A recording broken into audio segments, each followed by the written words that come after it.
Assalamualaikum əziz izləyicilər. General-mayor Həzəsanovu tanımayan yoxdur. 1944-cü il 13 martda general-mayor rütbəsinə layiq verilib. Qəhrəmanlıq hamıya məlumdur. O, yeganə Sovet generalıdır ki,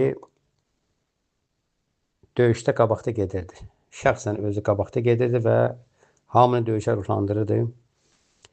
Amma sağ olun, Həzəsanovdan başqa bizim müharibə dövründə döyüşən generalımız olmayıb bu. Ağla kim gəlir? Əlbəttə, birinci Yaqub Quliyev gəlir.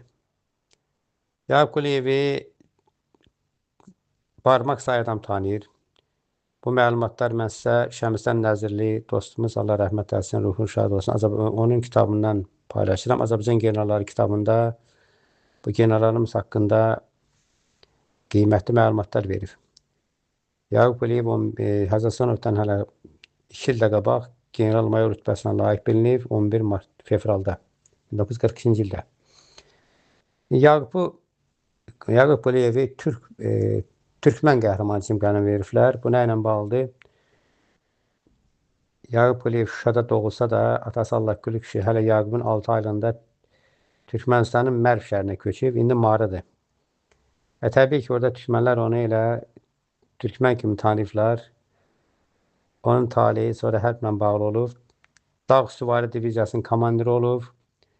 Belarusda böyük qəhrəmanlar göstərib, indi Belarus. Və bu, əlbəttə, müharibədən sonra da Türkmən xalqı onun adını əbədləşdirib. Onun Marı şəhərində heykəli var, adına küçə var, kolxoz var. Amma tarixi mənbələrdə, hərbi mənbələrdə, memuarlarda məşhur sərkərdələr, generallar onu Türkmən kimi tanıdıqlar. Səhvən olub əlbəttə, indi orada yaşadığına görə əlbəttə. Sovet İttifaqı marşalı Sergey Biryuzov Toplar Ateşə başlayanda əsərində də onu çox cəld, əsur qəhrəman kimi təsvir edib, qeyri-adi sərkərdəlik qabiliyyətinə toxunub. Ordu generalı Semen İvanovun da bir kitabı var. Professor, Sovet İttifaqı qəhrəmanıdır. Hərbi memuarda yazır ki, Quliyev heç də Türkmən deyil, Azərbaycanlıdır.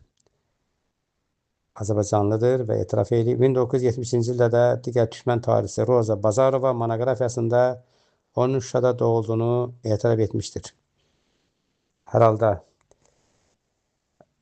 indi bu sonra da olsa biz tanımış qəhrəmanı. Məsələ budur ki, o indi Türkmən xalqının ilk qəhrəmanı hesab olundu o zaman, ilk generalı. Yeri gəlmişkən deyək ki, Özbəkistanın da ilk xalq şairi həmyerimiz Maksud Şexzadə olub. Tacikistanın da ilk qəzetinin naşiri Mirzə Cəlal Yusufzadə həmyerimiz olub. Bu, belədir də bizim həmyerlərimiz harada olsalar öz dəst xəttini, möhürlərini vururlar. İkinci digər generalımız isə Heybət Heybətov ki, onun da talihi həmişə müəmmalı olub. Çünki əslən Maştağalı olan Heybət Heybətovun familiyası o zaman Azərbaycan familiyası deyildi. Çünki atası 1918-ci ildə Daşnaqlar tərəfindən qətlə yetirdikdən sonra Heybəti bir rus zabiti oğulluğa götürür, anasının razılığıyla əlbəttə. Sonra onun təlim tərbiyəsindən məşğul olur, öz familiyası, Zuvanov familiyası ona verir. Və bizim Azərbaycan Sovet Ensiklopediyasında da onun familiyası Zuvanov gedir, Zuvanov. Beləliklə Zuvanov kimi qalır, Rus kimi qalır. Amma hərgə o Azərbaycanlı Əsən Maştağalıdır. 223-cü Atçı Milli Diviziyamızın komandiri olub, sonra 416-cı məşhur diviziyanın komandir müavini olub. Berlinə daxil olublar. O darvazanın yanında Azərbaycan zədə çıxış edib. O məşhur Berlin darvazası. Onun haqqında zabitlər qeyri-adi sözlər yazırlar. Heybət onun qəhrəmanlığı haqqında. 10 noyabr 42-ci ildə general-mayor rütbəsinə layiq bilinib. Heybət Heybətov 2 yerdə vəfat edib. 1959-cu ildə öz vəsiyyətinə görə Bakıda dəfn olunub, Fəxri Xiyabanında.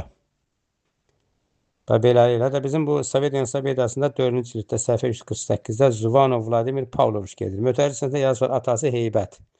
Əslində atası Atamoğlandır.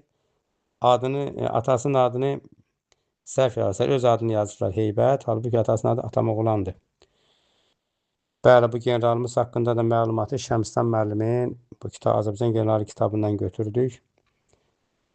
Digər generalımızı Bakıda adını olan küçəndən keçirlər, amma tanımırlar. Tərlan Əliyərbəyovdur. Əliyərbəyov Bakının mərkəzindəki onun adına küçə var. Gərək yazaydılar. General Tərlan Əliyərbəyov.